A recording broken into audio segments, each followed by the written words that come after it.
Elisha के वृत्तांत, किसान से नबी तक। एलीशा बाइबल में एक प्रसिद्ध भविष्यवक्ता था जो 9वीं शताब्दी ईसा पूर्व में एलिय्याह की जगह लेते हुए इजराइल के उत्तरी राज्य में प्रसिद्धि के लिए बढ़ा। पुराने नियम में राजाओं की पुस्तकों में उनकी अधिकांश कथाएं शामिल हैं। एलीशा की पुकार और पहला चमत्कार। जब भविष्यवक्ता एलिय्याह ने एलीशा की खोज की तो वह एक किसान था। एलिय्याह ने एलीशा को अपने लबादे से ढक दिया जो उसके भविष्य सूचक आह्वान को दर्शाता था।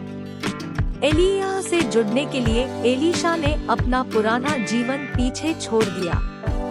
एलीशा ने एलिय्याह को एक बादल में स्वर्ग में ले जाते हुए देखा और उसे एलिय्याह की आत्मा का दोगुना हिस्सा प्राप्त हुआ जो एलीशा के भविष्यवाणी अधिकार को दर्शाता है। यरीहो के जल का उपचार। एलीशा के शुरुआती चमत्कारों में से एक में यरीहो के दूषित पानी को शुद्ध करना शामिल था। शहर खराब जल स्रोत से पीड़ित था जिससे भूमि बंजर हो गई। एलीशा ने चमत्कारिक ढंग से पानी को ठीक किया जिससे वह फिर से शुद्ध और जीवन देने वाला बन गया। एलीशा और विधवा का तेल। एक गरीब विधवा जो अपना कर्ज चुकाने में असमर्थ थी ने एलीशा से मदद मांगी।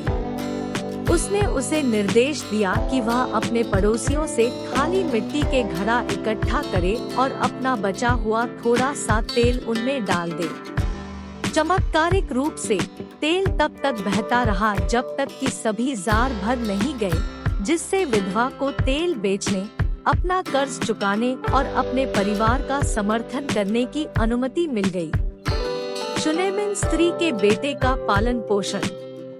शूनेम की एक धनी स्त्री और उसके पति ने एलीशा पर दया दिखाई और जब भी वह उनके शहर से होकर गुजरता था तो उसे रहने के लिए जगह देते थे। कृतज्ञता में एलीशा ने भविष्यवाणी की कि उसके बांझपन के बावजूद उसका एक बेटा होगा। दुख की बात है कि बच्चे की अचानक मृत्यु हो गई। एलीशा ने विश्वास का असाधारण प्रदर्शन करते हुए ईश्वर से प्रार्थना की और लड़के को पुनर्जीवित कर दिया। नामान का उपचार। सीरियाई सेना के एक सम्मानित कमांडर नामान को कुष्ठ रोग था। वह इलाज की तलाश में एलीशा के पास आया। प्रारंभ में एलीशा ने एक दूत भेजा और नामान को यरदन नदी में 7 बार धोने का निर्देश दिया। नुस्खे की सरलता से आहत नामान को उसके नौकरों ने आज्ञा मानने के लिए मना लिया।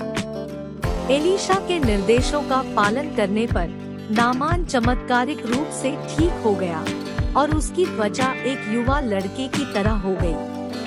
कुल्हाड़ी का तैरना।